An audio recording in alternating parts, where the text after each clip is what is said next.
जी students, अब हम evidences study करेंगे। सबसे पहला एविडेंस जो आपको दिया गया है, सिंथेसिस ऑफ नॉरपाइनिक एसिड जो है वो किस तरह से की जाएगी।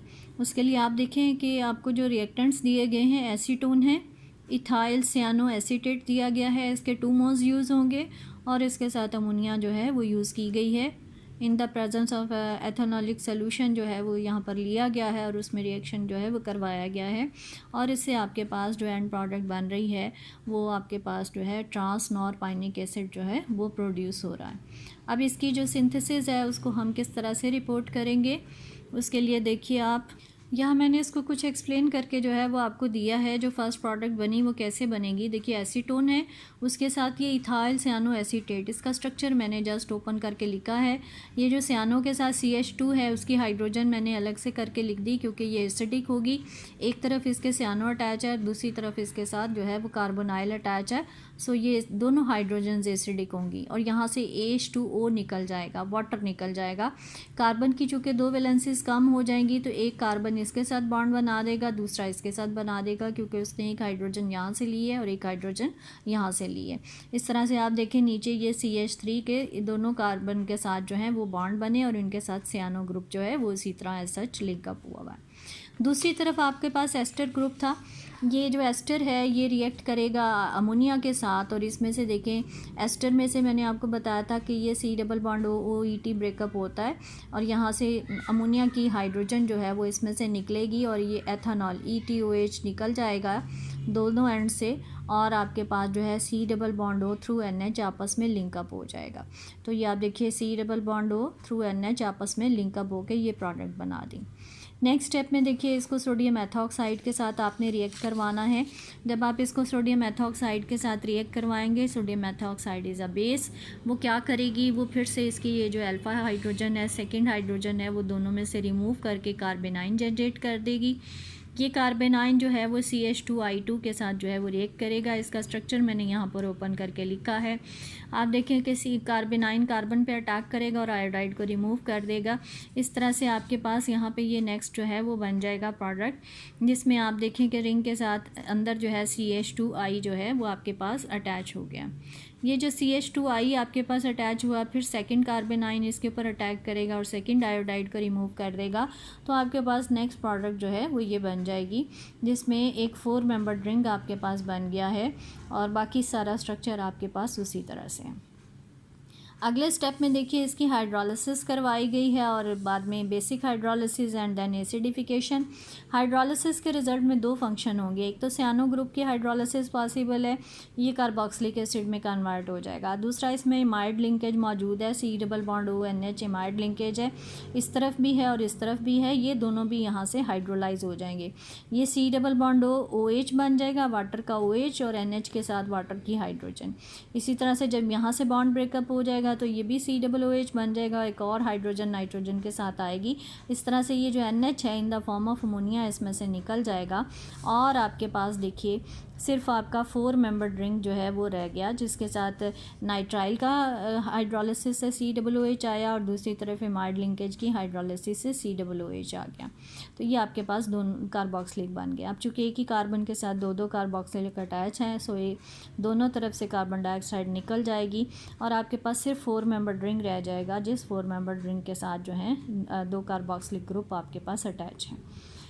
आप अपने नोट्स में भी इसी तरह से देख सकते हैं कि आपको दिया गया है पहले कार्बेनाइन बना है, फिर वो CH2I2 के साथ रिएक्ट करेगा, नेक्स्ट प्रोडक्ट बन जाएगी और इसको जब फर्दर जो है वो रिएक्ट करवाया गया तो आपके पास ये एक टेट्रा कार्बोक्सिलिक प्रोडक्ट बनी, जिसमें से कार्बन डाइऑक्साइड हीटिंग पर निकल गई है और एक डाई कार्बोक्सिलिक ट्रांसफॉर्म में जो है वो आपको दिया गया है। सो एक ट्रांस नॉरपाइनिक एसिड जो है वो आपके पास इसमें सिंथेसाइज हो गया। ये जो ट्रांस आइसोमर है इसको हम सिस में भी कन्वर्ट कर सकते हैं, उसके लिए भी यहाँ पे देखिए लिखा गया है कि अगर आप इस ट्रांस आइसोमर को एस्टिक एसिड के साथ हीट करेंगे तो वो पहले इसका एनहाइड्राइड बना देगा और एनहाइड्राइड हमेशा सिस ही होता है। सो सिस एनहाइड्राइड बनेगा और इसकी हाइड्रोलिसिस होगी तो उससे आपके पास सिस एसिड जो है सिस नॉरपाइनिक एसिड सिंथेसाइज हो सकता है।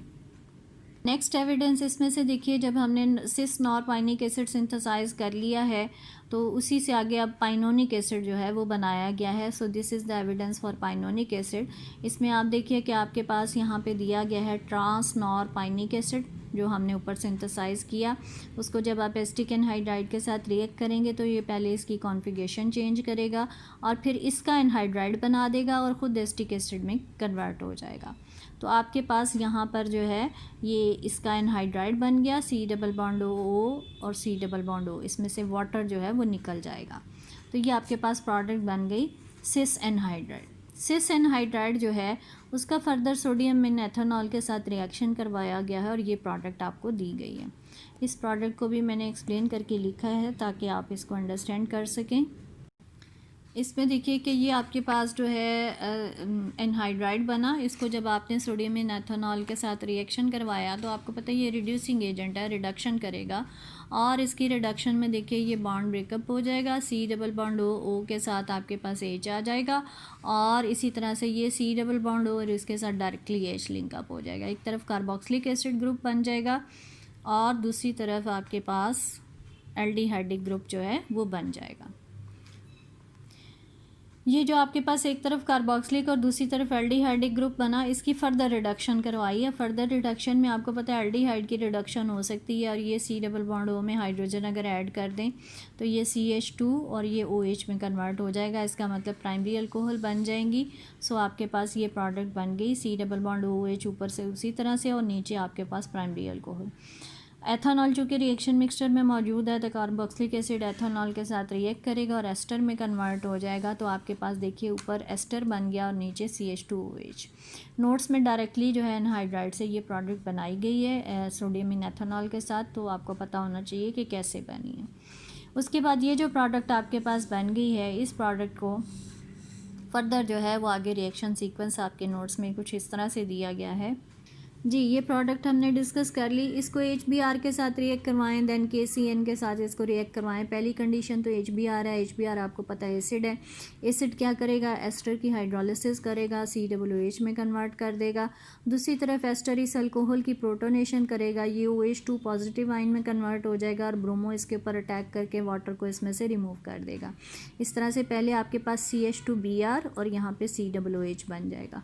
सेकेंड स्टेप में जब KCN इसके ऊपर अटैक करेगा तो सियानो उसका ब्रोमो जो है उसको रिप्लेस कर देगा और आपके पास CH2 के साथ CN लिंकअप हो गया। अगले स्टेप में देखें HCl और हाइड्रोलिसिस करवाई गई है। हाइड्रोलिसिस क्या करेगी, नाइट्राइल को हाइड्रोलाइज करके COOH में कन्वर्ट कर देगी और फिर आपने इसकी स्टेरिफिकेशन करनी है एथेनॉल और HCl के साथ। तो आप देखें ये COOET ऊपर भी बन गया और नीचे भी आपके पास COOET आ गया। इसकी फर्दर पार्शियल रिडक्शन करवाई गई है, पार्शियल हाइड्रोलिसिस करवाई गई है। अब यहाँ पर दो एस्टर ग्रुप हैं, दोनों हाइड्रोलाइज हो सकते हैं, लेकिन आप देखें कि ये एस्टर जिस कार्बन के साथ अटैच है वो प्राइमरी कार्बन है और ये एस्टर जिस कार्बन के साथ लिंकअप है वो सेकेंडरी कार्बन है। इसका मतलब ये हुआ कि आपका ये वाला एस्टर ज़्यादा आसानी से हाइड्रोलाइज होगा और ये थोड़ा मुश्किल से होगा, इसलिए पार्शियल हाइड्रोलिसिस करवाई गई। इसका मतलब माइल्ड कंडीशंस यूज़ की गई। तो जो प्राइमरी है वो आसानी से हाइड्रोलाइज होकर COOH में कन्वर्ट हो गया, जबकि टर्शियरी जो सेकेंडरी वाला है वो एज सच वहाँ पर मौजूद है। उसके बाद प्राइमरी कार्बोक्सिलिक ग्रुप बन गया। इसको थायानाइल क्लोराइड के साथ रिएक्ट करवाएंगे तो C double bond O Cl बन जाएगा, OH रिप्लेस हो जाएगा बाय क्लोरो। और उसके बाद जब सेकंड कंडीशन डाइफिनाइलामीन के साथ उसका रिएक्शन है तो यहाँ से H और यहाँ से Cl निकलेगा और आपके पास C डबल बॉन्ड O के साथ NPH ट्वाइस अटैच हो गया। तो ये देखिए CH2 C double bond O NPH2, ये समझे एक तरह से प्रोटेक्शन हमने की है। इस कार्बोक्सिलिक को, इस एंड को हमने इसी तरह से रहने देना है क्योंकि नॉरपाइनिक एसिड में जो आपका पाइनोनिक एसिड है उसमें ये स्ट्रक्चर इसी तरह से मौजूद है। सो पाइनोनिक एसिड में चूँकि ये ग्रुप इसी तरह से रखना था तो इसलिए इसको प्रोटेक्ट कर दिया गया बाय थायानाइल क्लोराइड एंड देन डाइफिनाइलामीन के साथ रिएक्ट करवा के। अब ये प्रोटेक्ट हो गया। अब इस साइड पे कोई रिएक्शन नहीं होगा, जो भी रिएक्शन होगा ऊपर होगा। इसके लिए देखिए क्या करवाया गया, अब स्ट्रॉन्ग कंडीशन यूज़ की गई, सल्फ्यूरिक एसिड यूज़ किया गया जिसने इसकी हाइड्रोलिसिस कर दी है और ये कन्वर्ट हो गया COOH में। जब ये COOH में कन्वर्ट हो गया है तो फिर आप देखिए आगे फिर से थायोनाइल क्लोराइड के साथ रिएक्शन है। अब ये C double bond O Cl में कन्वर्ट हो जाएगा और फिर उसके ऊपर देखिए मिथाइल कैडमियम क्लोराइड जो है वो अटैक करेगा। इसमें आप उसी तरह से जैसे हम ग्रिग्नॉड रिएजेंट लिखते हैं, यहाँ भी कैडमियम पॉजिटिव आयन है और मिथाइल इसका नेगेटिव आयन है। मिथाइल जो है वो C डबल बॉन्ड O के ऊपर अटैक करेगा और उसमें से Cl को डिटैच कर देगा। इस तरह से आप देखें CH3 C double bond O group आपके पास यहाँ पर बन जाएगा। ये जो हमारे पास मिथाइल की टोन बनी है, इसकी फर्दर आप देखें पोटाशियम हाइड्रोक्साइड के साथ हाइड्रोलिसिस एंड देन एसिडिफिकेशन करवाई गई है। अब यहाँ पे क्या होगा, हाइड्रोलिसिस किस चीज़ की होगी, ये जो ग्रुप हमने प्रोटेक्ट किया था ये हाइड्रोलाइज होगा और इसमें से ये जो है पहले बेसिक कंडीशन और बाद में एसिडिफिकेशन, ये ग्रुप यहाँ से ब्रेकअप हो जाएगा और C डबल बॉन्ड OH जो है वो आपके पास बन जाएगा। सो यहाँ पे आपके पास पहले पोटाशियम साल्ट और बाद में एसिडिफाई हुआ तो OH बन गया, तो CH2COOH दोबारा से आपके पास रिटेन हो गया। This is the trans pinonic acid जो है वो आपके पास इसमें बन गया। सो हमने नॉरपाइनिक एसिड है, उस नॉरपाइनिक एसिड को यूज़ करके हमने पाइनोनिक एसिड जो है वो सिंथेसाइज कर लिया, पाइनोनिक एसिड। अब इस पाइनोनिक एसिड से जो है वो अल्फ़ा पाइनिन को सिंथेसाइज किया गया है। तीसरा रूट जो है वो आपको दिया गया है। इसमें इस पूरे रिएक्शन सीक्वेंस को वैसे याद करने की ज़रूरत नहीं, लेकिन आपको हर स्टेप की जो प्रोडक्ट है वो बनानी आनी चाहिए, क्योंकि ये रिएक्शन सीक्वेंस जो है वो आपसे पूछा जाता है in the form of reactions. बिल्कुल इसी तरह से जो ऊपर हमने एविडेंस पढ़ा है, ये डायरेक्ट एविडेंस आपसे पूछा जा सकता है। How will you synthesize norpinic acid from acetone and ethyl cyanoacetate।